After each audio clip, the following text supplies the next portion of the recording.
The old shoebox sat in the attic, forgotten for decades, tucked away behind dusty holiday decorations and moth-eaten blankets. I'd stumbled upon it during a particularly rainy Saturday, tasked with clearing out my grandmother's cluttered space. Inside, amidst dried flowers and faded letters, was a black and white photograph. It showed a woman, her face etched with a quiet strength, her eyes holding a depth that pulled me in. She wasn't my grandmother, nor anyone I immediately recognized from our family albums. On the back, scrawled in faded ink, were just two words: Elara Vangelis. That name, Elara Vangelis, became a whisper in my mind, a persistent echo that wouldn't fade. My grandmother, usually a fountain of family lore, grew strangely quiet when I asked about her. "Oh, Elara," she'd sigh, her gaze distant. "She was special. A long time ago." The evasiveness was unusual, a crack in the otherwise solid wall of our family history. It was then, in that subtle shift in her demeanor, that I knew there was more to Elara Vangelis than a simply forgotten relative. This wasn't just about a photograph. It was about a secret, one that my journalistic instincts, honed through years of chasing stories, immediately recognized as profound. If you're ready to engage with a narrative that challenges and illuminates, then you're in the right place. Welcome to Engaging Voices, where we amplify stories that matter. Make sure to click that subscribe button right now so you don't miss a single moment of these vital narration. My initial research was slow, frustrating. Elara Vangelis wasn't in our immediate family tree, at least not in any direct line I could trace. She was a distant cousin, perhaps, or a friend who felt like family. The name was common enough that online searches yielded little. I spent weeks poring over old census records, local newspaper archives, and even forgotten church registries. It was like searching for a single grain of sand on a vast beach. Yet, the image of her eyes in that photograph, so full of unspoken stories, kept me going. I felt an inexplicable connection, a pull towards this woman who seemed to exist only in faded sepia tones.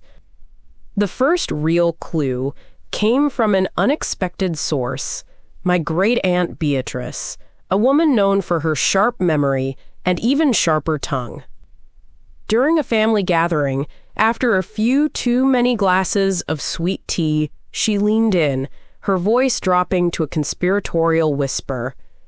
"You know, Elara was the one who got sick. Really sick.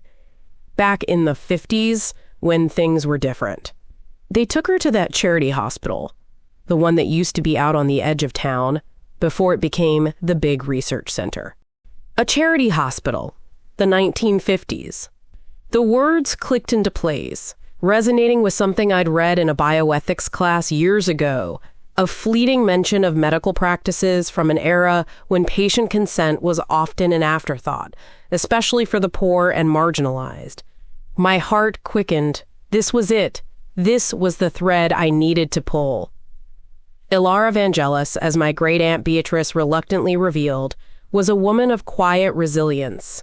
Born into a time of immense hardship, she'd known struggle from a young age. She was a seamstress, her nimble fingers weaving intricate patterns into fabric, a skill she used to support her younger siblings after their parents passed too soon. She was known for her boundless generosity, always ready to share her meager earnings or a comforting word. But beneath that gentle exterior lay an iron will, a refusal to be broken by circumstance. She had a laugh, my aunt recalled, that could fill a room, a sound that brought joy even in the darkest times.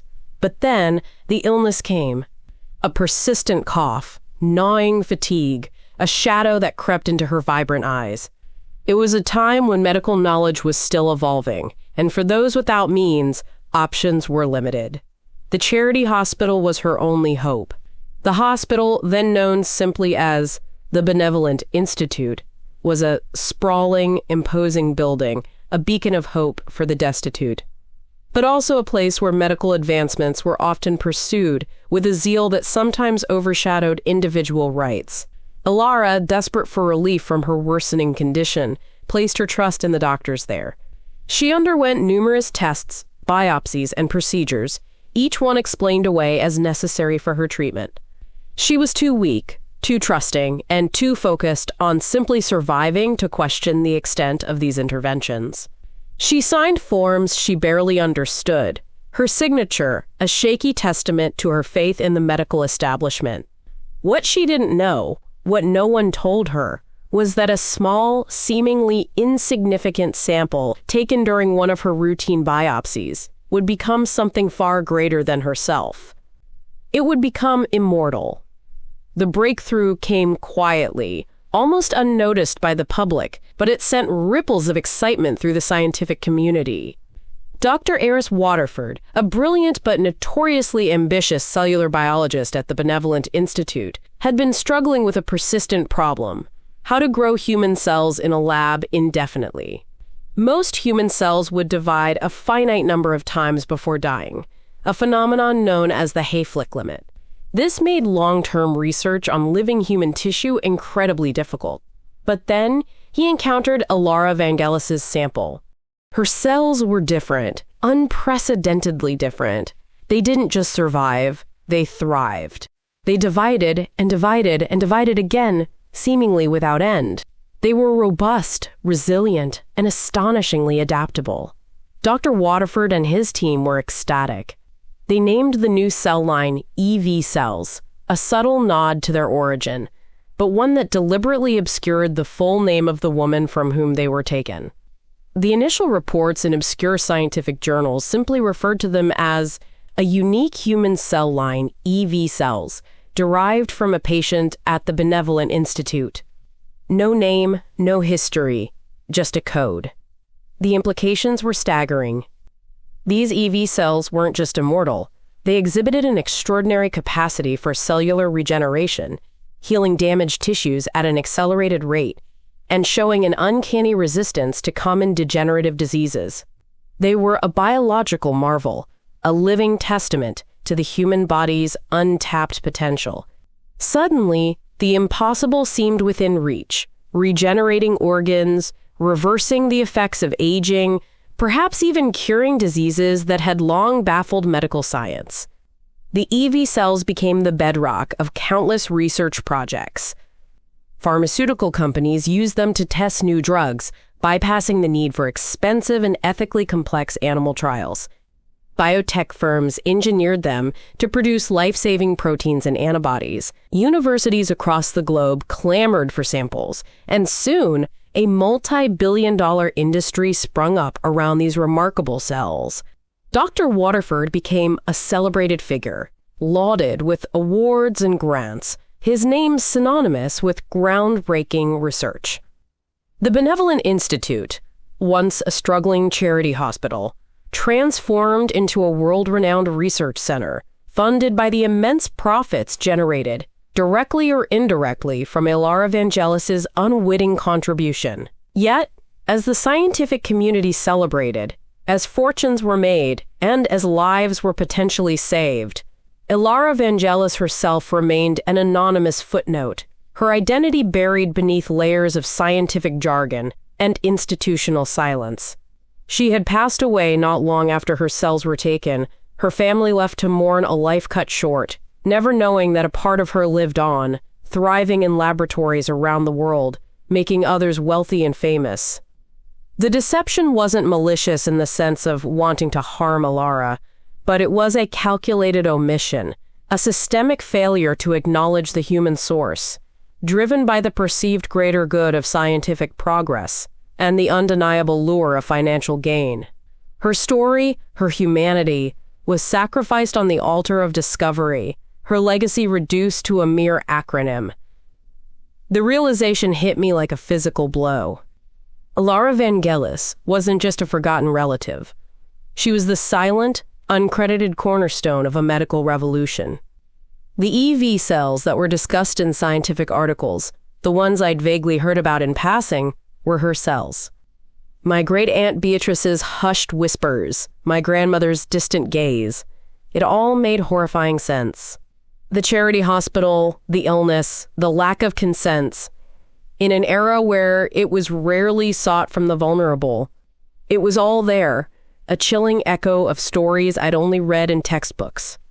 I gathered my family, the few remaining elders, and my bewildered parents in our living room. The air was thick with unspoken questions as I laid out my findings, the old photograph, the obscure scientific papers, the hospital records I had painstakingly dug up.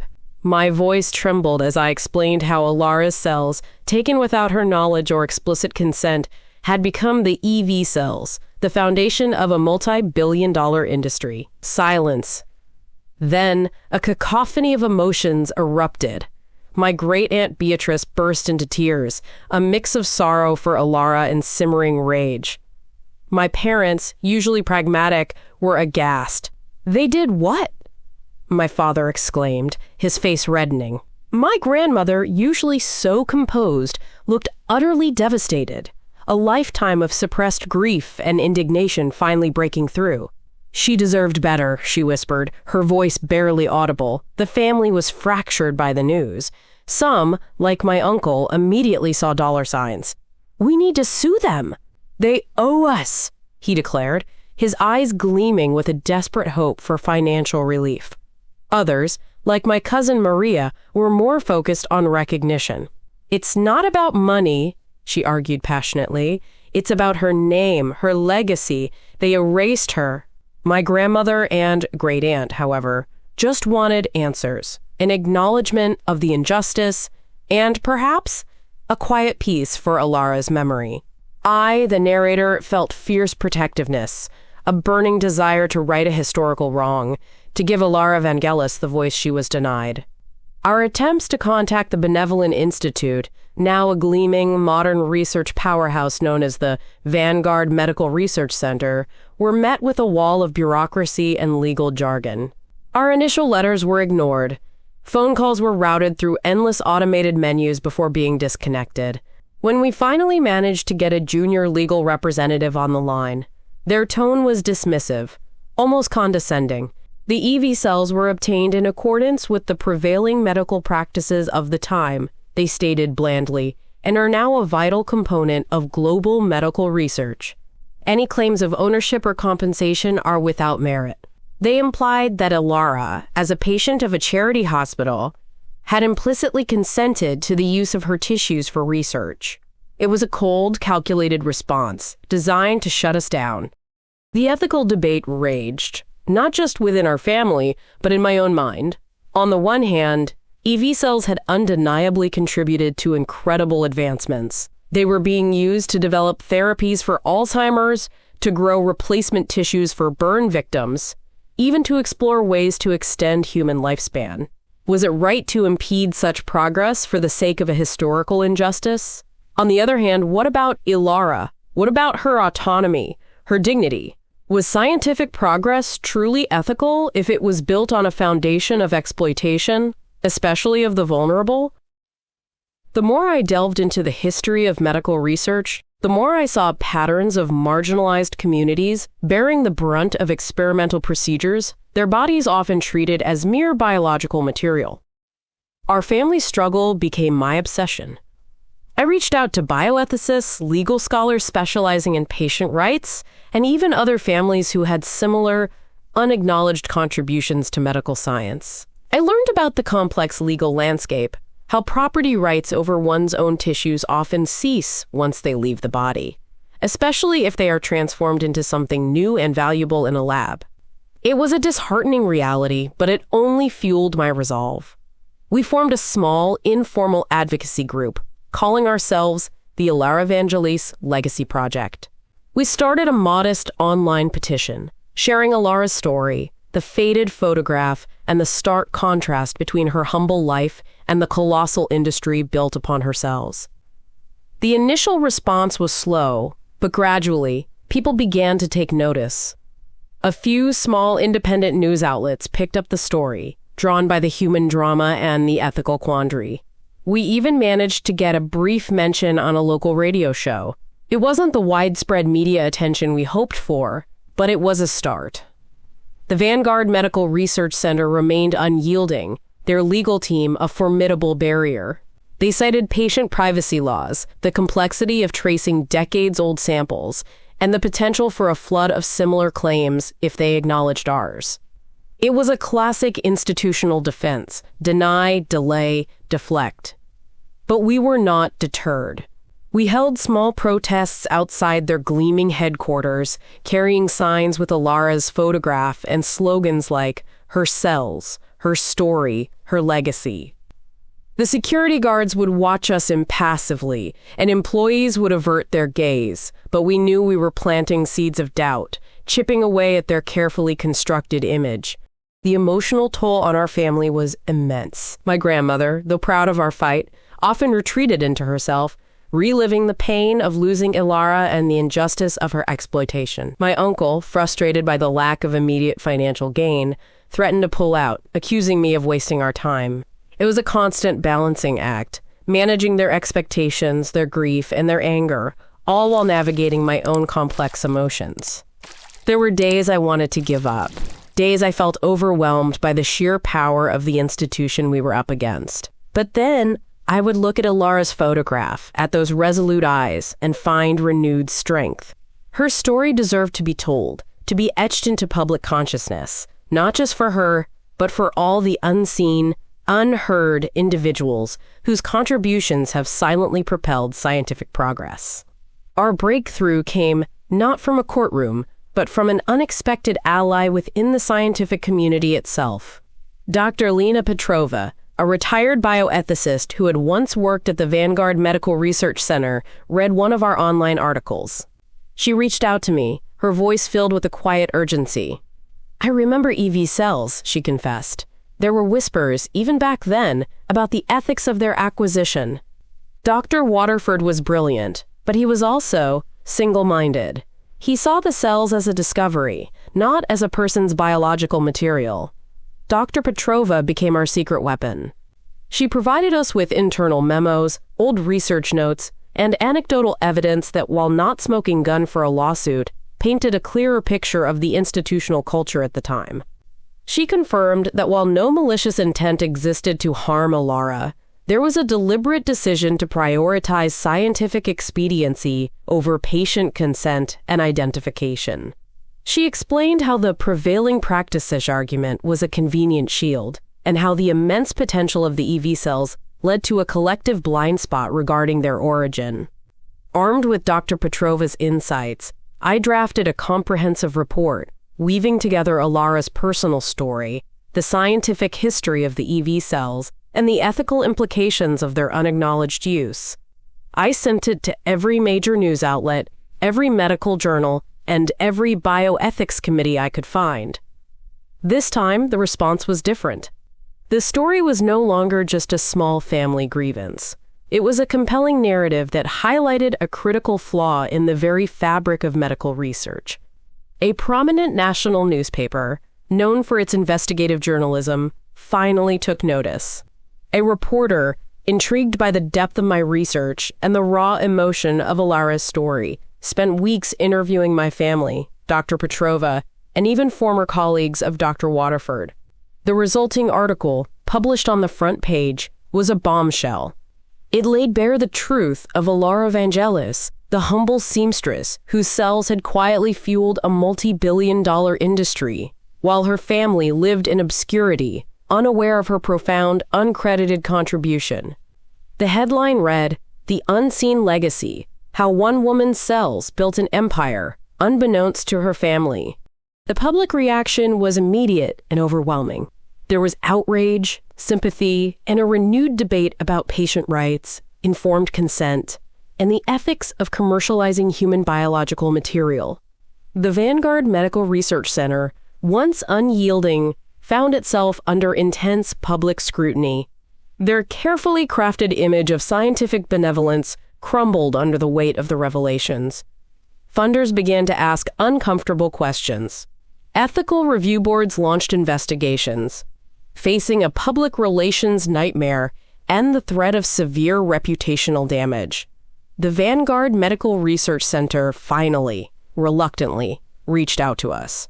Not with a dismissive legal letter, but with an invitation to a meeting, this time with their CEO and head of research. It was a tense, emotionally charged encounter. We sat across a polished mahogany table, our small, determined family, facing the formidable power of a global institution. The CEO, a man with a practiced, somber expression, began with a carefully worded apology. He acknowledged the historical oversight and the unintended distress caused to our family. It wasn't the full admission for the wrongdoing we craved, but it was a crack in their impenetrable facade. They offered a settlement, a substantial sum of money, in exchange for our silence, and an agreement to drop any further claims. My uncle's eyes lit up, but I knew, and my grandmother knew, that this wasn't just about money. It was about something far more profound. After much deliberation, heated arguments, and soul-searching within our family, we made a collective decision. We rejected the financial settlement. Instead, we proposed something different, something that would truly honor Elara's legacy and prevent similar injustices from happening again. We demanded 1. Public acknowledgement. A formal public statement from the Vanguard Medical Research Center acknowledging Elara Vangelis as the source of EV cells, detailing her story and expressing regret for the lack of consent and recognition. 2. Educational initiative. The establishment of the Elara Vangelis Bioethics Fund, a perpetual endowment to support research into patient rights, informed consent, and ethical practices in medical research, particularly concerning marginalized communities. The fund would also sponsor educational programs to raise public awareness. 3. A memorial, a permanent memorial or plaque within the Vanguard Medical Research Center, honoring Elara Vangelis and other unacknowledged contributors to medical science. The Vanguard Medical Research Center balked at first. Public acknowledgement was a bitter pill for them to swallow, a direct admission of past failings. But the pressure from the media, from their funders, and from the burgeoning public debate was immense. Finally, after weeks of intense negotiation, they agreed. The press conference was surreal. Standing beside the CEO of the Vanguard Medical Research Center, my grandmother, frail but resolute, spoke of Elara's kindness, her resilience, and her quiet strength. I spoke about the importance of human dignity in the pursuit of scientific progress. The CEO, his voice tight, read a statement acknowledging Elara Vangelis by name, recognizing her profound contribution, and expressing deep regret for the historical lack of consent and recognition. It was a moment of profound vindication, a small victory in a much larger battle for ethical science. The Elara Vangelis Bioethics Fund was established, and its first grants were awarded to young researchers dedicated to ensuring patient autonomy. A beautiful bronze plaque bearing Elara's name and a summary of her story was unveiled in the main lobby of the Vanguard Medical Research Center. It wasn't a perfect ending. The legal landscape around tissue ownership remains complex, and the profit motive in science is still a powerful force. But it was a significant step forward. Looking back, the journey was arduous, filled with moments of despair and frustration, but it was also a journey of discovery, of understanding my family's hidden history, and of finding my own voice in the fight for justice. Elara Vangelis, the quiet seamstress from a forgotten photograph, was no longer just a name. She was a symbol, a reminder that behind every scientific breakthrough, there is a human story, a life, a legacy that deserves to be honored. Her cells may be immortal in a petri dish, but her true immortality lies in the lessons her story teaches us about ethics, empathy, and the enduring power of human dignity. This story, Elara's story, is a testament to the unseen forces that shape our world, the quiet sacrifices, and the loud injustices that often go unnoticed. It's a reminder that progress, while vital, must always be tethered to principles of humanity and respect. If this narrative sparked a thought or ignited a feeling in you, then our mission here at Engaging Voices is a success. We strive to bring you stories that challenge, inform, and inspire. So if you haven't already, please take a moment to subscribe to our channel, hit that like button, and turn on notifications so you never miss another compelling story. Your support helps us amplify these crucial voices and continue to shed light on the narratives that truly matter.